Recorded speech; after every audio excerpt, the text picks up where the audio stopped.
MSc 106 का एक और इम्पॉर्टेंट क्वेश्चन है गाइस, जो इग्नू एग्ज़ाम के लिए इम्पॉर्टेंट है। कल हमारा एग्ज़ाम है, इसलिए आज बहुत अच्छे से सारे टॉपिक को आप देख लीजिएगा ताकि कल एग्ज़ाम देने में आप लोगों को कोई दिक्कत ना हो। चलिए देखते हैं। सरकार की विफलता।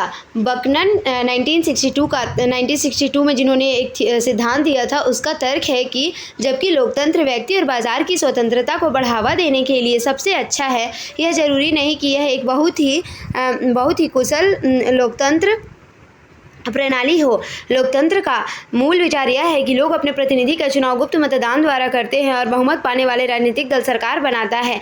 एरो सामाजिक चयन तंत्र के वांछनीय गुणों को हमेशा संतुष्ट करता है। इसके अलावा प्रत्येक सरकार विशेष हित समूहों के राजनीतिक दबाव का सामना करती है, जो अपने लाभ के लिए राजनीतिक प्रक्रिया का उपयोग करने का प्रयास करते हैं। उदाहरण के लिए, यदि कोई फर्म किसी बाजार में आर्थिक रूप से प्रतिस्पर्धी नहीं है, तो फर्म अपने चुने हुए प्रतिनिधि का उपयोग नियमों को अपने पक्ष में बदलने के लिए कर सकती है, जो बदले में भाड़े की मांग का स्रोत बन जाते हैं। किसी विशेष रुचि समूह के पक्ष में आर्थिक लागत आमतौर पर विशेष रूप से रुचि समूह के लाभ को अधिक होती है, जो इसे सामाजिक रूप से अवांछनीय बनाती है। राजनीतिक प्रक्रिया जानकारी की कमी से ग्रस्त है। जब हम बाजार से कुछ उपभोग योग्य वस्तुएं खरीदते हैं, तो हम उस उत्पाद पर पूरी जानकारी की अपेक्षा करते हैं ताकि बाजार में अन्य उत्पादों के साथ तुलना करने में सक्षम हो।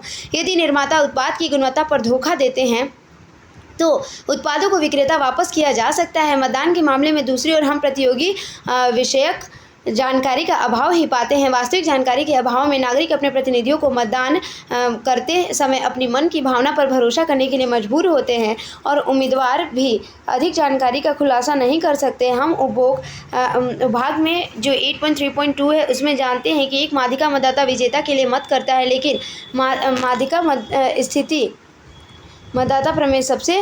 मतदाता विजेता के लिए मत करता है, लेकिन माध्यिका स्थिति मतदाता प्रमेय सबसे अच्छा काम करता है जब मतदाता सीमा पर केंद्रीय शिखर के साथ एक आयामी होती है। व्यवहार में राजनीतिक क्षेत्र में कई चोटियों के साथ आयाम होते हैं। इस प्रकार मतदान के परिणाम मध्यवर्ती मतदाताओं की एक छोटी संख्या पर आधारित होते हैं, जो निर्णायक संतुलन बनाए रखते हैं। चुनाव प्रक्रिया को केवल उन राजनेताओं को चुनने के लिए तैयार नहीं किया जाता जो अच्छे नेता या नैतिक या बुद्धिमान हैं।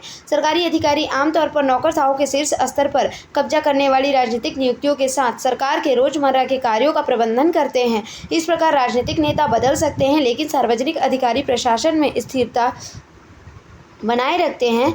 और नौकरशाही ऐसे अधिकारी उद्योगपति के साथ काम करने वाले संबंध विकसित करते हैं, जिन्हें ये अधिकारी विनियमित भी करने वाले होते हैं। अक्सर उद्योगों को विनियमित करने के बजाय नौकरशाह आम जनता के बजाय उद्योगों के हितों को बढ़ावा देने लगते हैं। सरकार की विफलता यही है।